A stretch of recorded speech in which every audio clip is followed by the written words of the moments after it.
সকাল সকাল মামামের আবদার ছিল স্কুলে তুমি আমাকে নিয়ে যাবে, তার সাথে আমাকে টিফিনে চিকেন পকোড়া বানিয়ে দেবে। যথারীতি আমি কিন্তু সেরকমটাই করলাম, তার কারণ মেয়ের আবদার হয়েছে বলে কথা।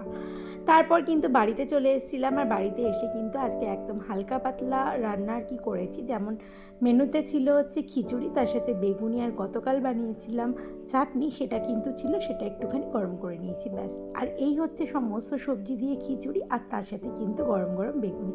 এই ঠান্ডার মধ্যে কিন্তু এই রেসিপিটা খুব একটা কিন্তু মন্দ হয় না। আজকে একটু তাড়াহুড়ো ছিল, তার জন্য একটু হালকা পাতলা কিন্তু মেনু বানিয়েছিলাম। আর আজকে ওর বাবা অফিসে কিন্তু গাড়িতে গিয়েছে, ট্রেনে যায়নি, তার কারণ বেশ কিছু ডকুমেন্টস, কিছু কাগজপত্র কিন্তু অফিসে নিয়ে যাওয়ার কথা ছিল, তার জন্য কিন্তু এইভাবেই আর কি গিয়েছে। আর আমারও একটুখানি বেরোনোর ছিল। মামামকে স্কুল থেকে আনার পর দেখলাম যে এই দেখুন হনুমানরা সব এসছে। এখন কিন্তু ঠান্ডা পড়ছে, আর প্রায় দিনই কিন্তু ওরা ঝাঁক বেঁধে এখানে আসে। ওদেরকে একটুখানি কলা খেতে দিয়েছিলাম, আর বেশ না দেখতে ভালো লাগে। এই যে কলা ছুঁড়ে ছুঁড়ে দিচ্ছি, আর কি সুন্দর করে লুফে নিয়ে না বসে বসে খাচ্ছে। সত্যি আমি ক্যামেরাবন্দি না করে কিন্তু পারলাম না। বিকালবেলার বাবা চলে এসেছিলো একটু তাড়াতাড়ি অফিস থেকে, আর আজকে কিন্তু আমরা মাম্মামকে নিয়ে যাব, নাচের স্কুলে ছিল প্রোগ্রাম, সেখানে।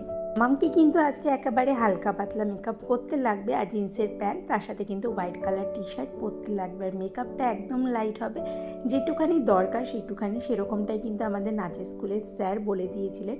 যথারীতি কিন্তু ওই রকমই মেকআপ করিয়েছিলাম। তারপর যাওয়ার পর দেখলাম যে ওখানে খুব সুন্দর না বাচ্চাদের প্রোগ্রাম হচ্ছে, ডান্স হচ্ছে, ছোট্ট ছোট্ট খুদেরা কি সুন্দর করে গান করছে, বেশ কিন্তু ভালো লাগছিল। আর মামামের কিন্তু এটা ছিল এই নিয়ে 3 নাম্বার স্টেজ পারফরমেন্স। আর ওরা যেহেতু অনেকটাই ছোট, দেখুন কত ছোট্ট ছোট্ট বাচ্চারা, ওরা না স্টেজে উঠে ঠিকঠাকভাবে অ্যারেঞ্জ করে যে দাঁড়ানোর ব্যাপারটা, সেই ব্যাপারটাই ওদের মধ্যে এখনও আসেনি। তারপরও স্যারের একটাই বক্তব্য, সবাই কিন্তু কম বেশি পারফর্মেন্স করবে, তার কারণ কিন্তু করতে করতে ওরা শিখবে। আর এই যে কর্নারের দিকে মাম্মাম দাঁড়িয়েছে, হ্যাঁ নাচ করতে করতে বলতে গেলে ম্যাক্সিমামটাই ভুলে গিয়েছিল, কিন্তু তাও চেষ্টা কিন্তু কোনো রকম ত্রুটি রাখেনি, করেছে। আর আমরা কিন্তু বেশ মজা করে ওদের পারফরমেন্সটা বসে দেখছিলাম। সত্যি কথা, মেয়ে ডান্স পারফর্মেন্স করছে বলে কথা, একটা আলাদাই যেন অনুভূতি, বেশ কিন্তু ভালো লাগছিল।